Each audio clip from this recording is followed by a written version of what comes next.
stylistically, what do you like about Oliveira there that could really give Topuria a lot of trouble there in the octagon?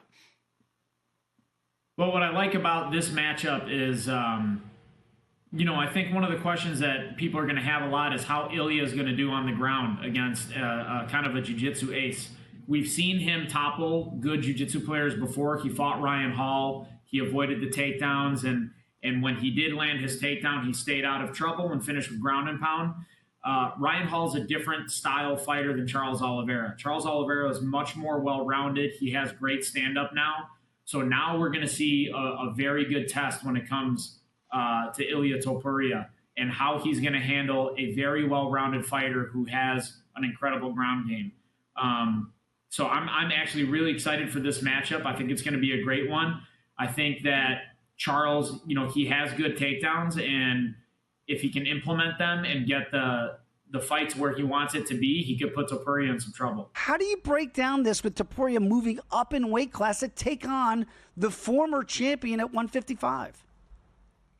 I think it speaks to just how great of a fighter Ilia Topuria currently is and how great of a fighter people expect him to be no matter the weight class. I mean, we're talking about a guy that's obviously he's undefeated, and he's coming off of back-to-back stoppages of arguably two of the greatest featherweights of all time, and most importantly, stopping a guy in Max Holloway who's never been stopped.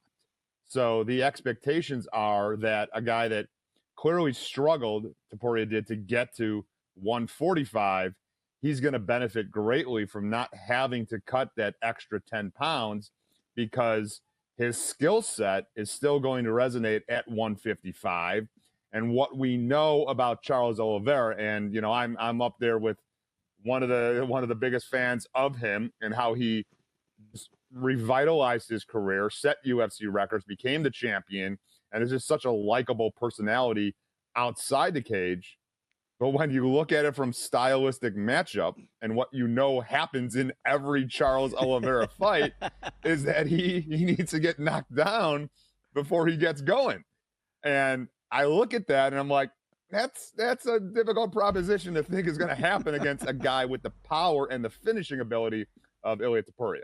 But let's start with the fight that everybody's going to be waiting for, Ilia Topuria and Charles Oliveira going head-to-head. Topuria, I was surprised to see him such a big favorite in this one at minus 455, a heavy price to put up against somebody who is obviously trying to recapture his belt and the former lightweight champion. And you've got a guy in Topuria who's stepping up in class. So how do you think he does at this new weight, and what are you looking at? Yes, it is a new weight class, but it's hard to doubt what we've seen out of Topuria, knocking out legends Max Holloway and Alex Volkanovski in his last two fights at featherweight. And we also got to remember, Charles Oliveira did actually used to fight at featherweight before he found glory at lightweight. But I just think that this comes down to one thing, which is, striking. Boxing, Ilia Topuria is much better. Head strike defense, Charles Oliveira has always been below average. Even when he was a champion, he was able to compensate with toughness and, getting grappling exchanges going and finding submissions. Oliveira is one of my favorite fighters of all time. He was kind of just a journeyman in the organization. Then he caught fire and won the belt. It's Topuria's time, though. I think the striking advantage is going to be too pronounced, and I believe Topuria is probably going to win via KO. The best price I'm seeing is minus 150 at FanDuel. When some of the round props come out, maybe looking at, some finishes here, and we could have some violence, pretty early in some of these fights. If there's a matchup or two that you could pick out and be like, hey, be ready early because this one could end quickly. Any of these main card bouts that you would circle and say, be ready kind of from minute number one? I think the main event is one for sure. Topuria is going to come out swinging. We know that. Charles Oliveira is always game for a good fight. I also think the fight between Dariush and Moicano. Yes. Those guys are two guys that like to scrap too, and they like to come head to head. Especially Moicano loves to push the pace and the pressure. So I think that's another one that could end in a quick finish. So shockingly, normally you hear me go chalk on this because, finding reliable favorites is the best way to go. My dark horse here is Kai Kara France. I see a lot of ingredients here to justify an upset.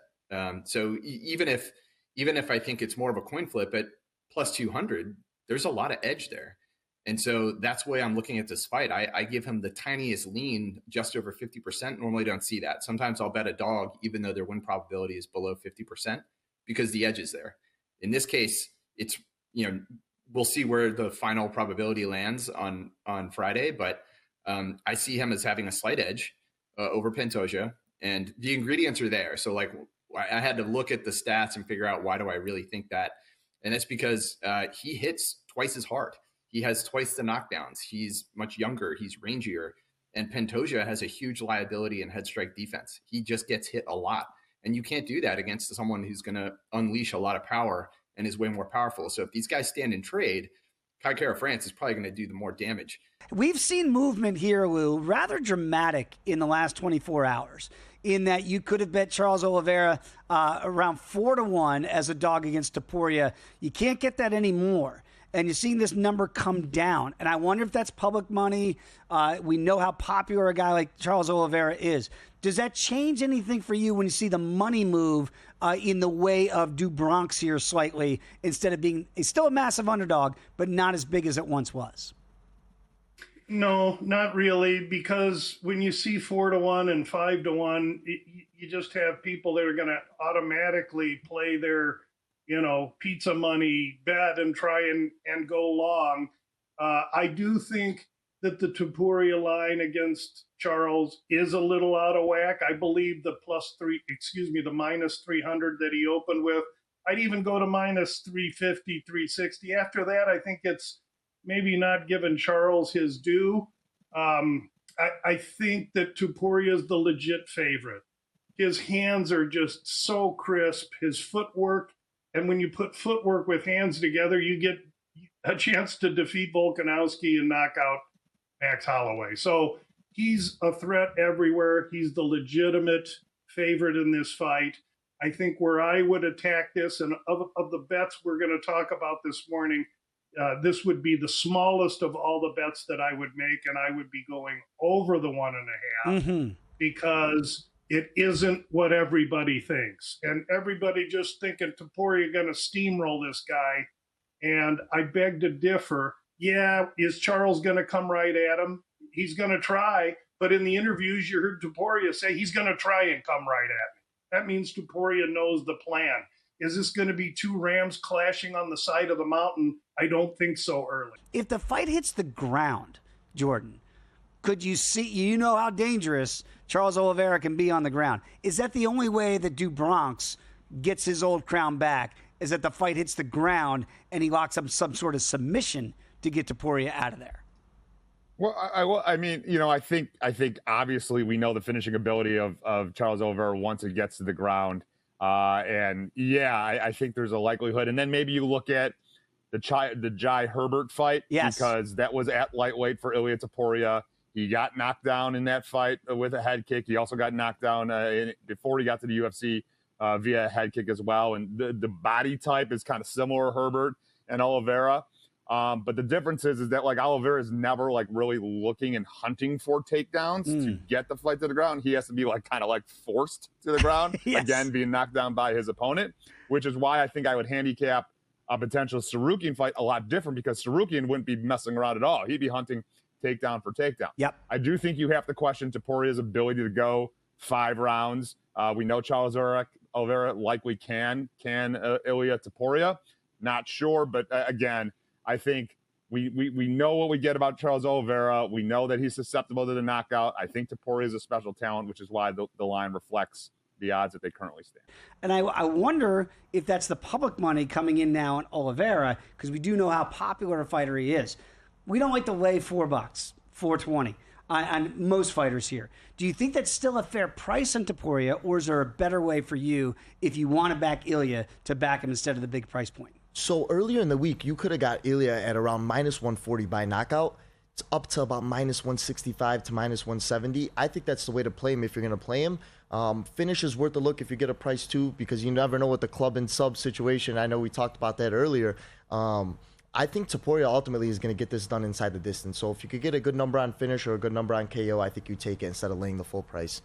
And I know when you model this, Reed, how do you attack that? Because I know sometimes it's going to discount it, but you have so much data on Ilia at 45. How does that change at 55 against the former champ and do Bronx? Yeah, the simple answer is that it doesn't change my strategy. I am excluding weight class into the prediction itself. Things like betting odds are predictive. That's in there, as is historical performance. At this level, I got to hope that the sample size is large enough that I'm getting a clean look at both guys, but I'm not factoring in the size difference. And so that is a little bit of a concern because I do see a really strong win probability for Topuria. And then just going down the numbers, his striking is a massive threat. And he's got decent takedown defense. I don't think Oliveira, for as good as his submission game is, he's not the best takedown wrestler. And so I think that's an uphill battle for him. Yeah, he's going to look huge, or at least much more rangy, but that doesn't mean Topuria hasn't closed the distance on rangier guys before. I mean, Volkanovski's a rangy guy for striking, and he put him away. So Topuria, I think he has the tools for a knockdown, for a knockout. He does have to avoid those scrambles. He needs to stay off the fence, not let Oliveira get too close, and then just let those hands loose. When you look at what Pantoja's done, I mean, this is a guy that's literally beaten every single person in the division. I mean, he's going to start lapping all these guys pretty soon. And I think with Pantoja, he should be closer to, a $3 betting favorite. I really think it's hard for Kara France to get this done. You know, he's known as a power puncher almost, but when you step in the cage with Pantoja, and you can't really throw those overhand punches that you're throwing with all that power because Pantoja's going to change levels and take you down right away. And I think this is just a real tough matchup for Kai Kara France. I see Pantoja rolling here. I could see a rear naked choke finish, or I could just see, a decision victory. Overall, I think this is a great parlay piece in spots if you want to, take a Pantoja and take a Topuria, pay close to even money. So it's worth a look. We mentioned that these guys do know each other. They fought in the Ultimate Fighter. I know it was a long time ago for these guys. We didn't know who these guys were going to be at that time. But I went back and watched that fight again, and I'm sure I watched it when it happened in real time. And it did not go to a third round, went to a second round. But at the end of that second round, Kai was able to stuff some of those takedowns. And I feel like that's the only way he can do this, right? He's got to stuff takedowns on Pantoja, keep the fight standing, and utilize the power that he does have in the hands. If not, it could be a backpack situation. He's constantly defending. And when you're constantly defending, you can't get your offense off. Yeah, and... it's funny. I went to dinner last night with Vinicius Oliveira, a PFL guy, just come off a great victory. And he talked about training with Pantoja and how the most underrated thing he has is his cardio. Even though he looks exhausted out there, he's going to be able to, I think, push a pace on Kara France, which Kara France in a 5-round fight, we don't know how he's going to last. So I think even if he does stuff those takedowns early, maybe later on, when those hands are tired and you're throwing all those shots, you're not going to be able to stuff that double leg, that single leg against the fence. So I think overall Pantoja rolls here. Yeah, Mike, and there's a story here. 9 years ago, these guys were in the Ultimate Fighter together. Then France was 23, met Pantoja in the final. Pantoja entered, and everyone knew he was the lion, and he was the one that was going to win this thing, or at least the one to beat. And in that final, Pantoja won a decision. He had taken Kara France down a few times. Kara France bounced right up. Since then, 9 years have passed. Now, Pantoja's 35, Kara France 32. As soon as that fight, Kara France went to work with Eugene Behrman at City Kickboxing, arguably the most renowned mixed martial arts gym in the world. And so Kara France is coming back into this fight, the full-grown man that he fought 9 years ago, and Pantoja, who is versed and talented, is sitting atop a division that is paper thin. Even Kara France is 1-2 in his last fights, but he's got power, will, and takedown ability, and he's coming into a rematch. I think there's a lot of story to tell for Kara France, especially when you consider how easy it is for Pantoja to get hit. He's too willing to take shots, and he's somewhat of an undersized flyweight. I like Kara France plus the 200. You and I have talked about Ilia Topuria for years. So I know a lot of people now are looking at Ilia at 145-pound champion, going up in weight at 55 to become a double champ, if you will. I know he's given up the belt at 45. But you've been on him early on, kind of now the Johnny-come-latelys are with you. What did you see in Ilia that you were telling me a couple years ago, Dave, this guy's the real deal. He's going to be champion, and now might be a champion in 2 different weight classes. Yeah, I think when you look at Topuria, what I saw real early was the boxing. I mean, his boxing is so crisp. When you look at what he does inside the octagon, he's, every single person he fights, he's feinting, and he's looking to cut off. He cut off every single person, and he has the power to put their lights out. He's defensively sound. He has major, major power in his hands. And I think what we've seen with Max Holloway being the first guy to knock him out, then he obviously beforehand fights Volkanovski for the title, knocks him out, destroys Josh Emmett in brutal fashion. And Josh Emmett has still one of the toughest chins I've ever seen to be able to take 5 rounds of that. But Topuria is just so fundamentally sound. And when he talks about being the new generation of MMA, he's not lying. I think he's going to be the future for a long time. How about flyweight here? Joshua Van, a small favorite against Brandon Royval. I think there's as much story with this fight as the last, and this one revolves around Royval, who's fought for the championship, but seems to, for whatever reason, get constantly disrespected. But he's legit, although he's long and gangly and awkward. In walks this opponent that's supposed to take the world by storm, Joshua Van. He's 23, and the big story that I'm hearing is that he just had a fight 3 weeks ago. But if you peel the onion back a little further, this is going to be his 7th fight in 6 months. That is too much work. He's 23. He doesn't know it. This is a PhD in MMA fight.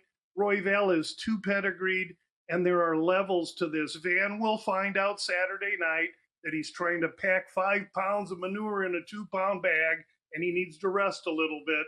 This is a really nice spot for Royval.